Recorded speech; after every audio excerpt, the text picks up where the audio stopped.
Welcome, everybody, to the best podcast in the world. Welcome to the Strength and Skills podcast. We are wishing you a happy new year in 2022. My name is Nick Tibuzek, and with me there is the only boss in the house, Rado Bosic.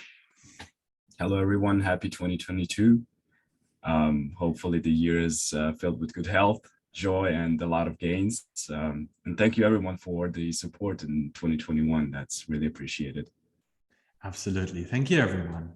So we want to give you back a little bit of support for the start of the year, as I know a lot of people are always about some New Year resolution stuff, and I want to change something in the new year, and we would like to give you a helping hand here and talk about our personal approaches on actually keeping ourselves in shape and how to lose weight easy in this new year of 2022. And I would love to share my personal experience, and I think I'm gonna ask this Don Rado over there for his personal experiences on that. And if you like to, you can take some of our experience for yourself. All right. Before this podcast, we already talked a little bit about it, and Rado told me that he has been in Croatia right now. It's been a vacation of 3 weeks. And when I'm in Croatia, I have 2 grandmas there, and also a lot of eating outside with friends, some alcohol as well. Sleep wasn't as good because you just want to try and fill out your day as much as you can. And also when you have every night being a night out, it's going to affect your body weight and your body composition. And then I was up to 92 kilograms at one point in Croatia, which is like a 4 kilo increase from when I first got there. And obviously I also saw a visual change in the mirror.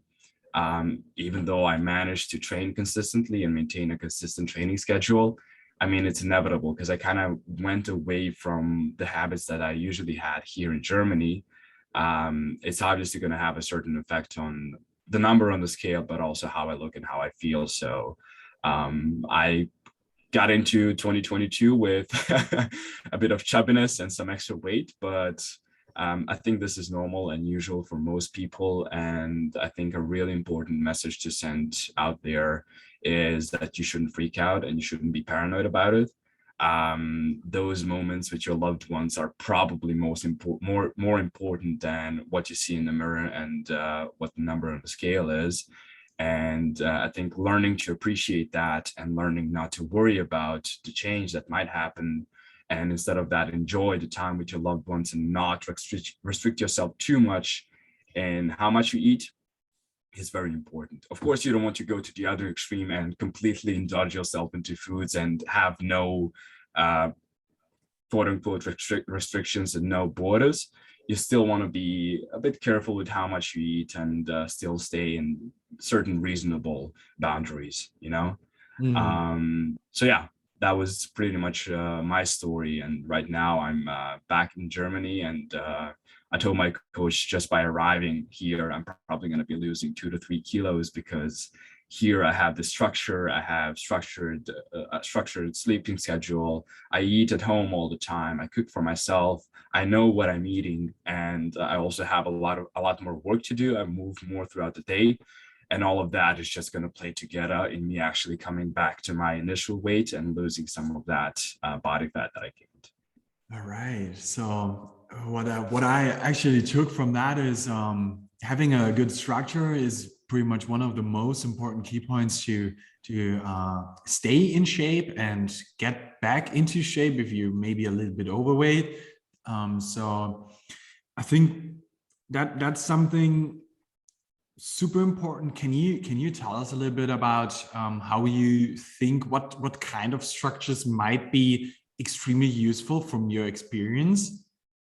Yeah, for me, if I first off maintain a consistent sleeping schedule, that's going to ensure that I have consistent meal times. If I have a day where I don't sleep well or I wake up earlier, I'm probably going to be eating more and more often. And that's automatically going to bring me into a caloric surplus and me actually gaining weight because of that. So if I wake up at the same time every day and go to sleep every day, at the same time, that's probably going to ensure that I eat in a consistent way. And then according to that, actually time my meals. So I'm going to have breakfast, then probably a snack, and then lunch, snack again, and then some dinner roundabout at the same time. And having that is just going to allow me, you know, not to eat any extra meals, which might interfere with my goal of losing weight in this case. Oh yes, oh yes. I think that's a very important one. Yeah. From what I would love to add on that is, I think most people may know, especially when this overweighing things happen, is you might have saw yourself quite some time in this situation where you just are in a situation where you're like, oh, I could eat something. And this classic, more like you're not really hungry, but you just like to eat something. And for that, I have my personal issues with that, definitely. So I do have my personal tactics for that now. I would like to share them, and then I need you to share yours.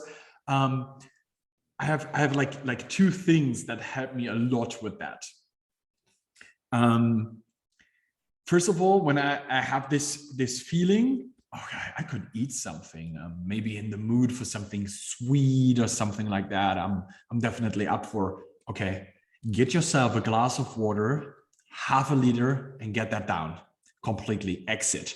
And that most of the time helps me a lot, because what I experience with myself, a lot of the times, you're drinking right now a little bit of water. I see that. I see that. I'm implementing the advice right away. I experienced myself just being a little bit of thirsty, and maybe I did prime myself to, when I eat something, I also drink something. So I'm eating something and then I'm gonna get my water or something.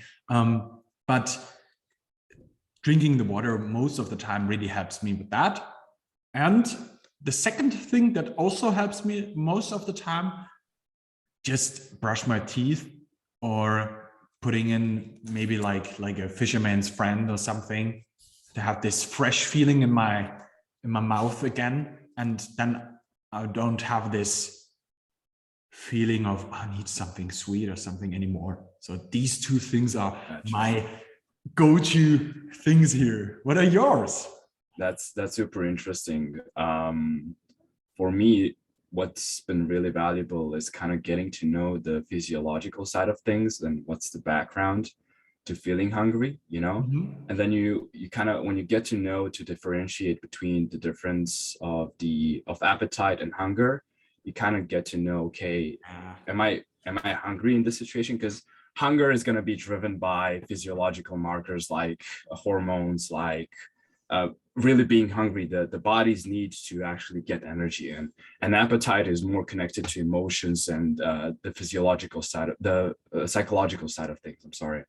And then like if I see myself, okay, I'm getting this urge to eat something, I'm kind of trying to analyze myself from the outside in a way, from a more objective standpoint of things, and ask myself, are you hungry, or are you just trying to eat out of boredom? You know, is this really the need of your body to get energy in, or are you just trying to fill your time with something, you know?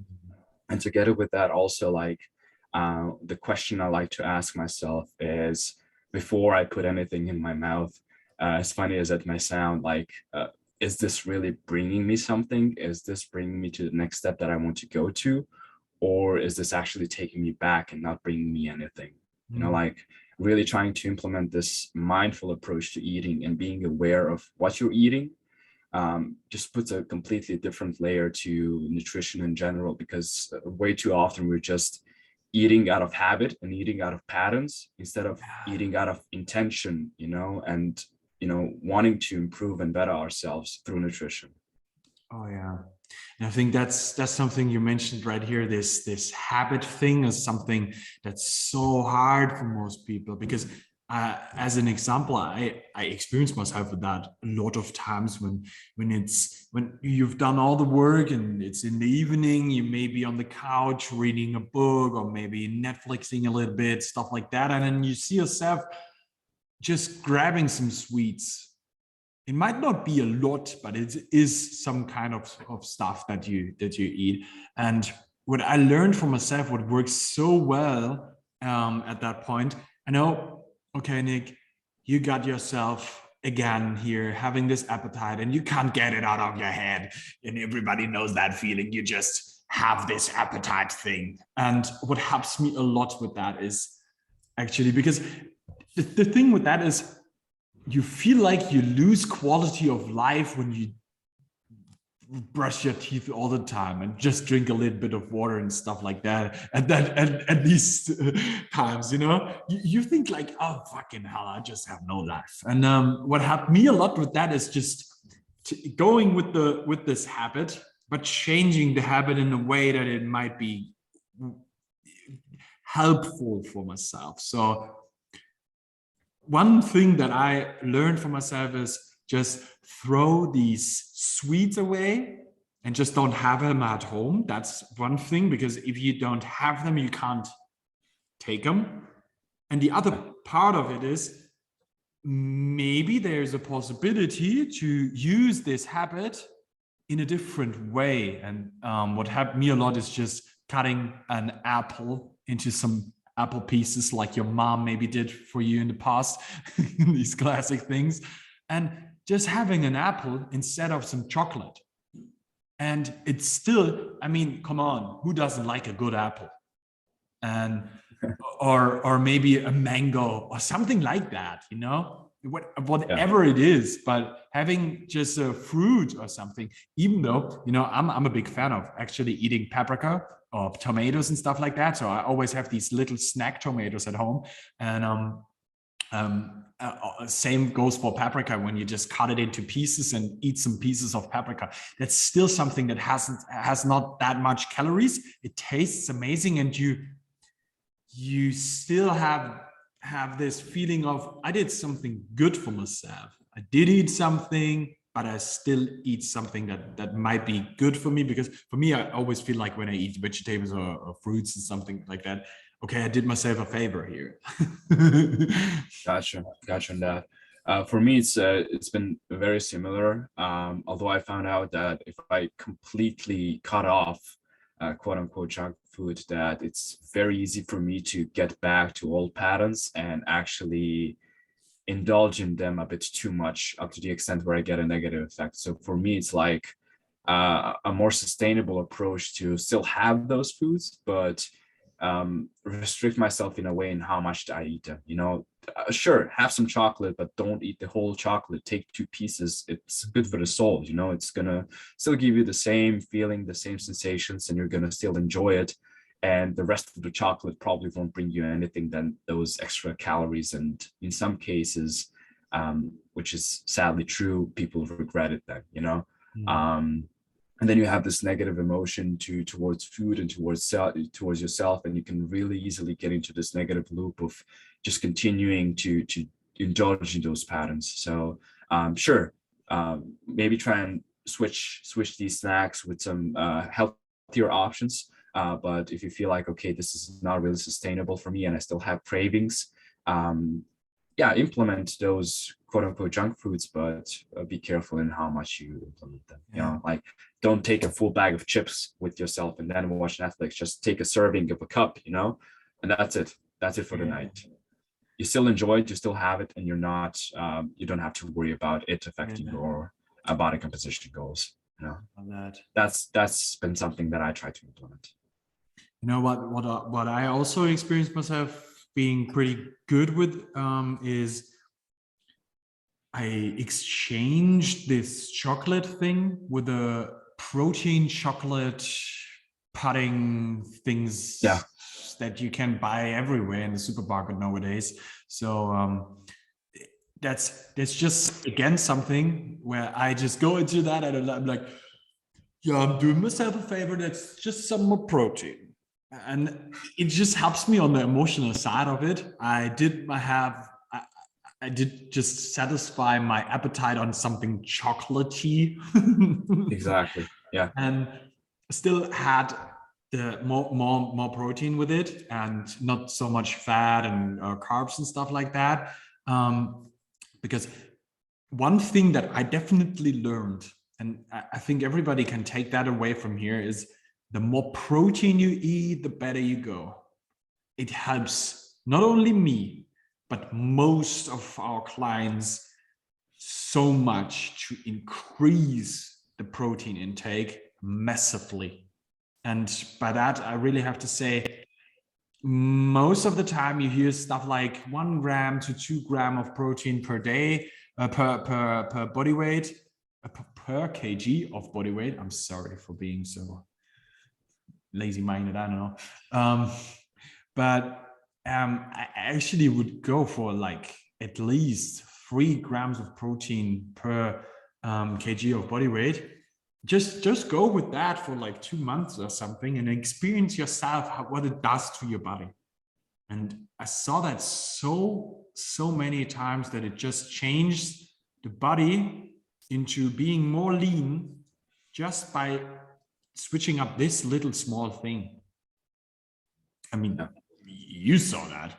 Yeah, it's incredible. Like once I started tracking my protein intake and trying to get that up to a number of 200 grams, which was at that time like around about 3 grams per kilogram of body weight. Like just as you said, in this time frame of 1 to 2 months, the body recomposition that I did, I mean, it was incredible. That the body weight didn't change at all. You know, the number on the scale stayed the same, but visually, just a lot more muscle mass, less body fat, and generally, I was feeling a lot better because I was recovering better because of more protein. And also, what protein does, it's just keeping you satiated for a longer period of time, which is obviously a big plus if you are in a caloric deficit and you are seeking to lose weight. Absolutely.